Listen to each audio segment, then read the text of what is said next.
Welcome to Cactus Core Reviews, Legend of Zelda Minish Cap. My name's Kevandre. My name is Bobby. And if you've seen our previous two reviews, you'll notice already that this is a different kind of review. We weren't really digging I record my own scripted thing, and then he does his own thing, and then we do a thing together. It's a great idea on paper, but I'm terrible at reading a script, so this time we're just going to riff off of each other, and hopefully it works out. Yeah, the strength of our channel is really how we play off of each other, and sometimes it works, and a lot of the time it doesn't, but when it works, it's just glorious. It's that good shit. So this time we're basically just going off of some bullet points that we put together for the game. And yeah, I guess let's just get started. Alright. So we finished Minish Cap a week or two ago. 2 weeks ago. And I overall, I think that it was a good game. It's important to note that I was one who was playing it, and I had never beaten a Zelda game before. I always lost interest midway through, but this time I had a reason to finish it because I couldn't puss out for the channel. Right, which is sort of why I made sure it got on his list. But I made sure that it was Minish Cap just in case, because it was I knew it was one of the shorter games in the series. And that's okay with me. I overall liked it. We can always do like a speed run of Breath of the Wild. That's super fast. Yeah, I mean, I don't have to take that long, especially if we do the new DLC with the motorcycle. Oh yeah. That'd be great. That'd be cool. I'm actually considering playing it now. But anyway, moving on to actual Minish Cap. Our first thing is controls, and I think that this is one of the things that could have been done better. Rather than relegating the L button exclusively to popping open kinstone piece trading, it should have been an extra action button. There's no reason for it to not to have been. A and B are your item buttons, but if you had a third one, that would be great. And then your R button is your everything else button, which is kind of ridiculous because half the time you're meaning to grab something but you end up rolling instead, or any number of kind of weird fucky things. Now, just so we're all clear, what system was this originally for? The GBA. Okay, so you can see why some of the controls might be just a little bit limited. Because they did that with a lot of GBA games. So I understand that they did it with GBA games. I'm just saying, based off of the 4 main buttons on the GBA, A, B, L, and R, they barely use the L button in the game. Yep. Aside from doing kinstone piece trading. Yep. Whereas it could have been just a straight up, hey, this is your roll button, and then R does all the other action stuff. That would have been fine. Or an additional item slot would be great too. I don't know. It's interesting.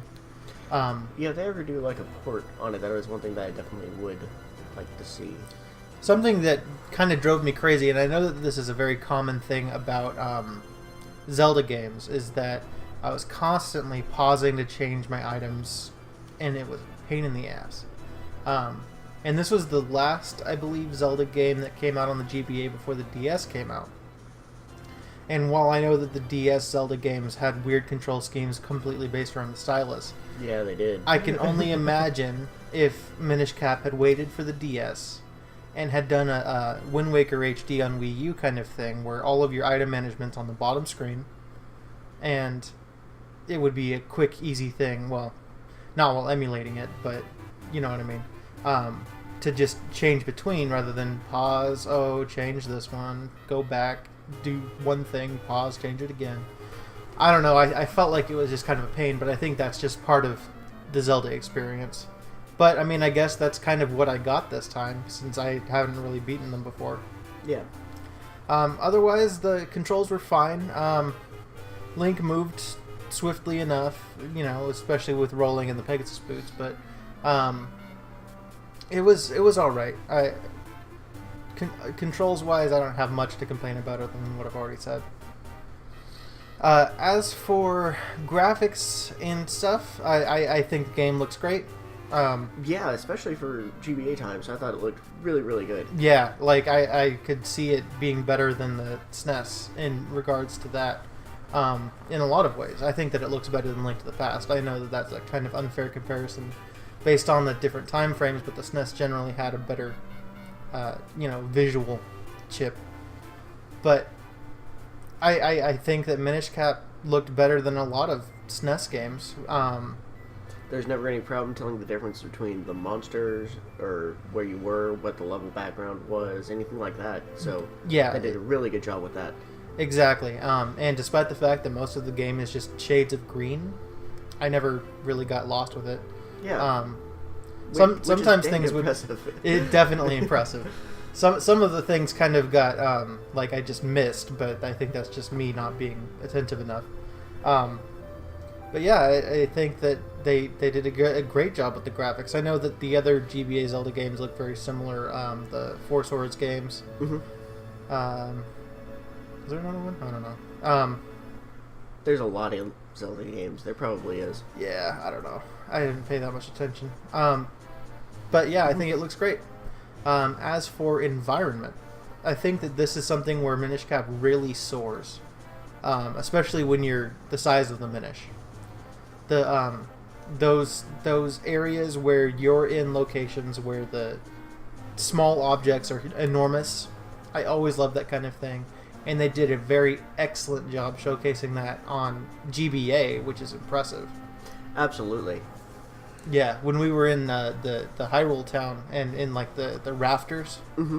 and seeing all the Minish guys up there, and then like the people down there on the floor, it was great. It was very impressive for a GBA game. Like, I often forget about how good that system could be, visually. I also appreciate it when it's the overworld map, and whether or not you're big or small will change how things react to you, like the cats. The cats, yeah. And all that stuff. It's a little thing, but it's a nice little touch that just really immerses me in the environment a lot better. I definitely agree. And even though we didn't really do any of the Kinstone stuff, I appreciate that it's a thing. When I was watching the Completionist's video on Minish Cap, right before we finished our playthrough of Minish Cap, I noticed just how much there was to do that we didn't even touch. Oh yeah, there's a ton.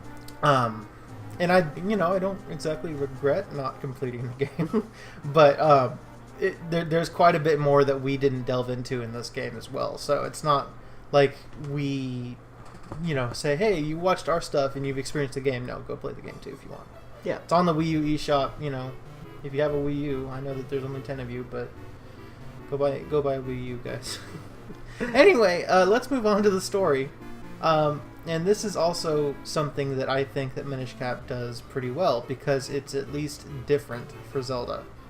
The fact that the bad guy's name is not Ganondorf, or Ganon, or whatever kind of Ganon, is amazing.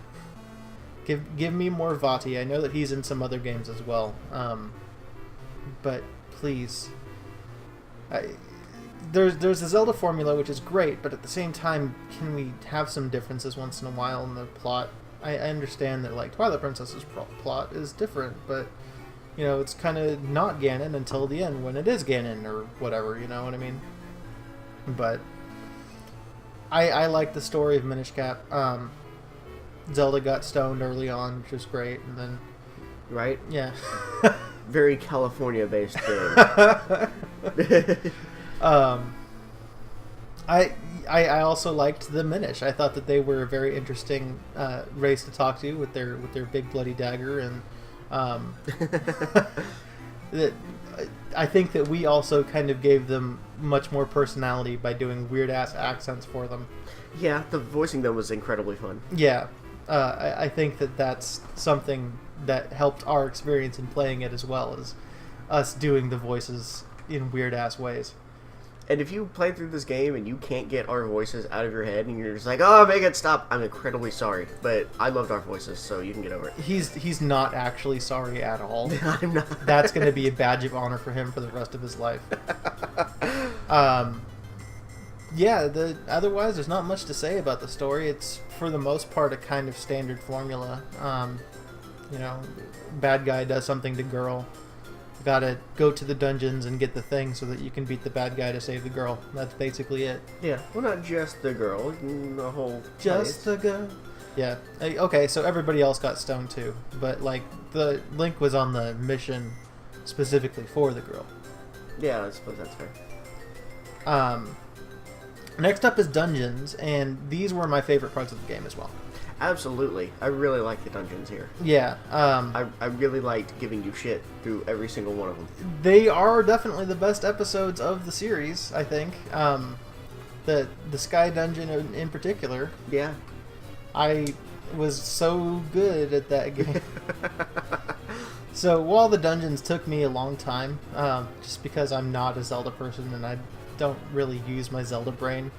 Luckily I had him with me, otherwise it would have taken forever, unless I was just using the guide straight up or whatever, but it was, I like the dungeons a lot. The Sky Dungeon, the Water Dungeon, those are all cool.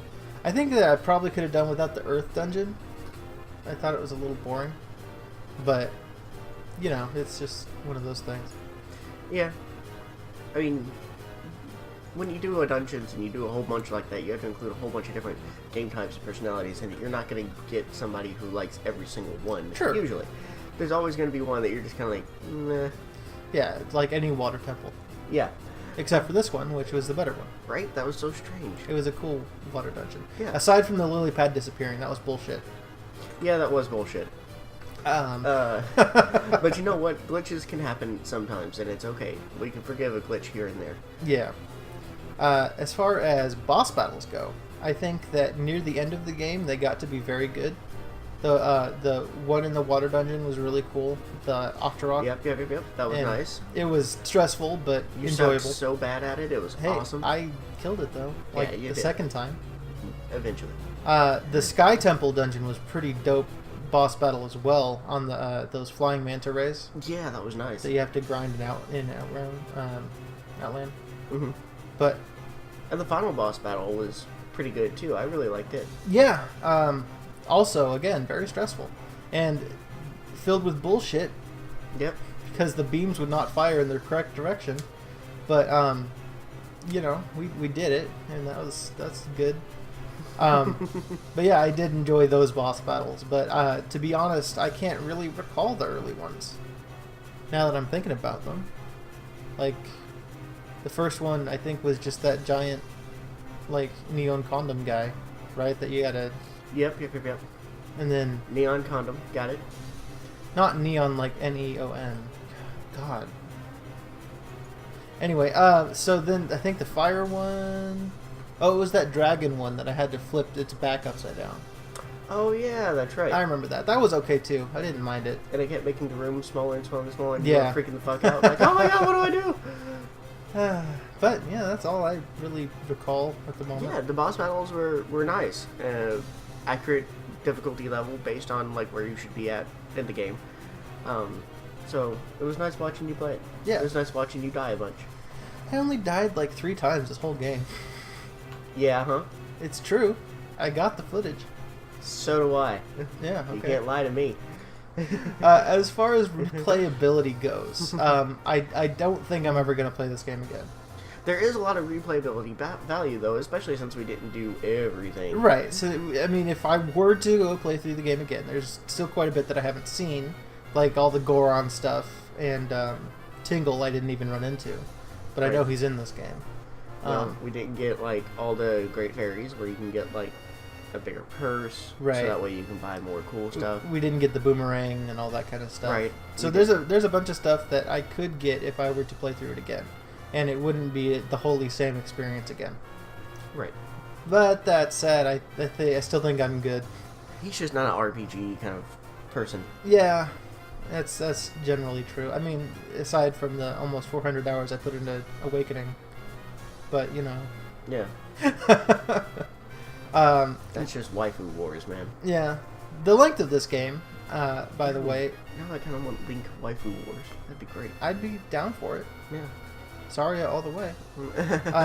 The length of this game, I think, it's notorious for being a pretty short Zelda game, but overall I thought it was a pretty good length. Like, by the time I was ready for it to be done, it was getting ready to be done.